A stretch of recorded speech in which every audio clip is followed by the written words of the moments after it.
Olá, queridos alunos, eu sou a professora Ana Paula de Carvalho, professora de História, e essa é uma aula sobre a Primeira Guerra Mundial para os alunos da terceira série do ensino médio da Escola do Befama.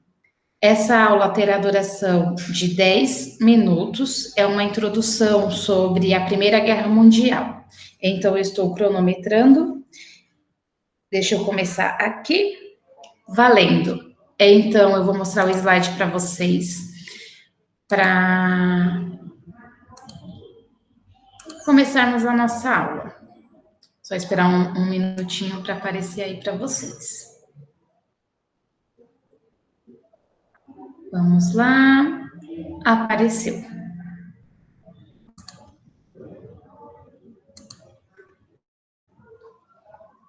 Então, o tema da nossa aula é Primeira Guerra Mundial. A data, né, é 1914 e 1918. As habilidades essenciais são as habilidades essenciais para a série de vocês, que é estabelecer relações entre a mecanização das guerras, a desumanização do inimigo e o papel da pesquisa científica para elevar a eficácia destruidora das guerras tecnológicas, identificar os significados históricos das relações de poder entre as nações e suas decorrências nos conflitos armados. Então, a gente vai aprender, por exemplo, como que a ciência vai contribuir, né, com a guerra e para a elevação do número de mortos.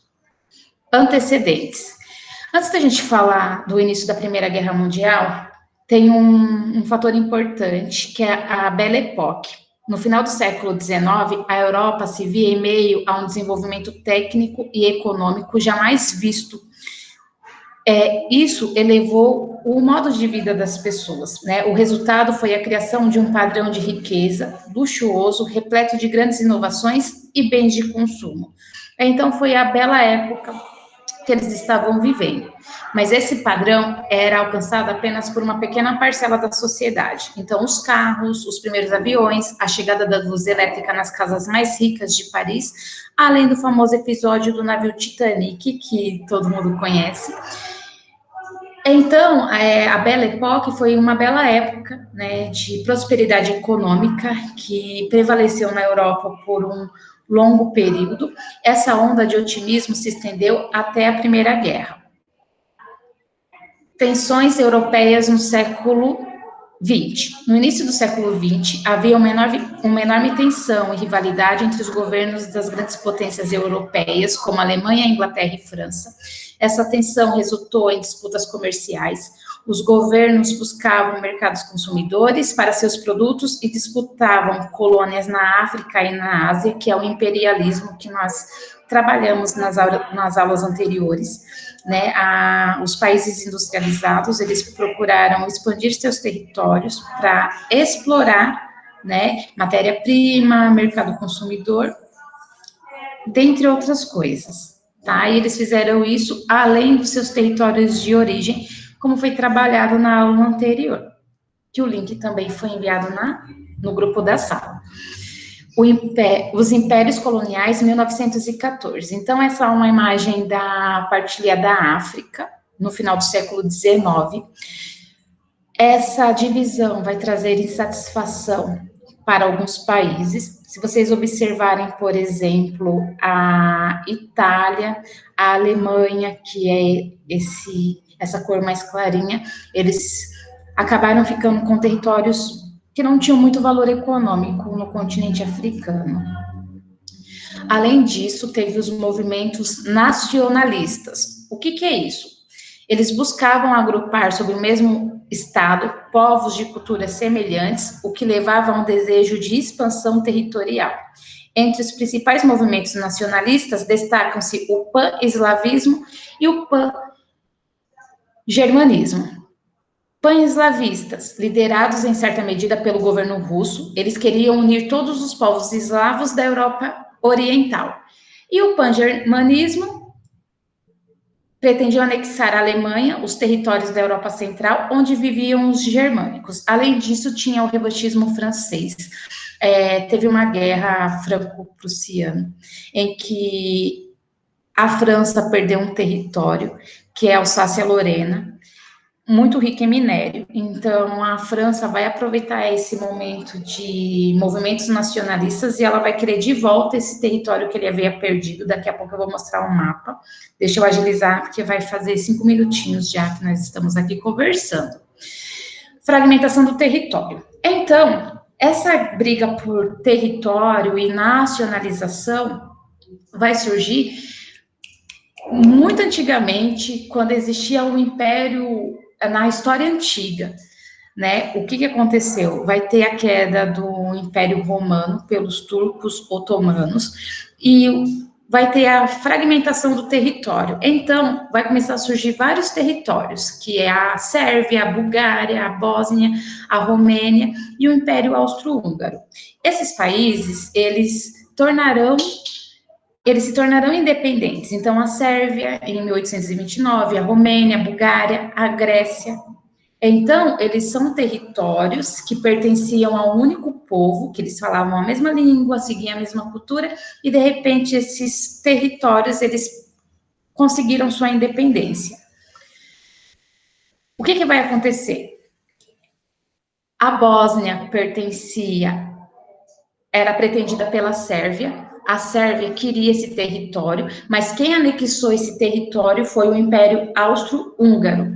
Então, a Sérvia e a Áustria-Hungria, eles vão ser inimigos por motivos territorialistas. Movimentos nacionalistas. Todos esses territórios aí, com a cor mais clarinha que está aparecendo para vocês, a intenção é que todos eles pertençam a um único território, que eles sejam incorporados. E aí é a expansão territorialista, né? É a expansão territorial que nós costumamos falar. Esse território que está circulado aí em verde é o território Alsácia-Lorena. A França perdeu esse território na Guerra Franco-Prussiana. Esse território foi anexado e deixou de pertencer à França. A França vai aproveitar esses momentos de tensão e vai querer esse território de volta. A paz armada. Com o clima de rivalidade que ocorria na Europa no início do século XX, os países, diante do risco de uma guerra, procuraram aumentar seu poder militar, fortalecendo seus exércitos e formando alianças políticas, dando origem à chamada paz armada. Eu não quero guerra, mas se ocorrer uma guerra, eu estarei armado e terei aliados, tá? E vai ter a política de aliança, né? Os países que têm mais poder e afinidade por N questões, eles vão começar a se agrupar. Então, vai ter a Tríplice Aliança, que vai ser formada inicialmente pela Alemanha, a Áustria e a Itália, e a Tríplice Entente, formada inicialmente pela Inglaterra, França e Rússia. Nós trabalhamos na aula em sala de aula sobre isso. Então, tem aí as alianças, tá? Em vermelho é a Tríplice Entente, e aquele territóriozinho amarelo é a Tríplice Aliança. Caso ocorra uma guerra, esses países irão se ajudar. O que vai acontecer? Falando ainda da Sérvia.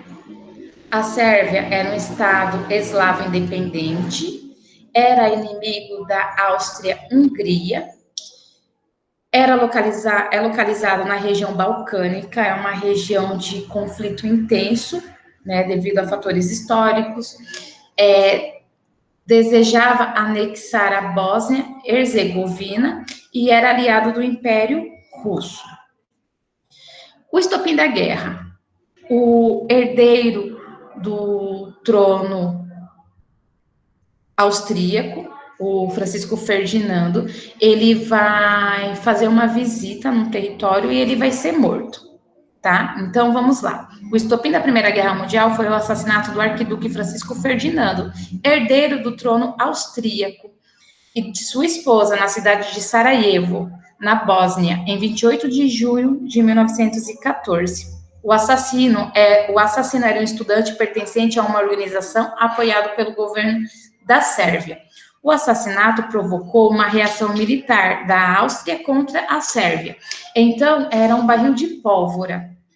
Faltava um motivo para estourar uma guerra. Então, nós já temos vários motivos e agora tem um motivo que não dá para deixar para lá, né? É o que faltava, tá bom? Então, vai ser a justificativa para um país atacar o outro. Já está finalizando essa parte. Acontecimentos que consolidaram o início da guerra. Essa parte vai ficar para uma próxima aula. Essa aulinha aqui, com esse resumão de 10 minutos, foi só para a gente entender os conflitos que estavam fazendo as tensões ficarem cada vez mais evidentes, tá? Eu espero que vocês tenham gostado. Essa é a explicação, resumão, Primeira Guerra Mundial, parte 1, tá bom? Logo, logo eu mando aí para vocês a parte 2. Um beijo da Pro, eu tô morrendo de saudade, tá bom? Fiquem com Deus. Não esqueçam no final da aula de preencherem a presença, tá bom? Tchau, tchau.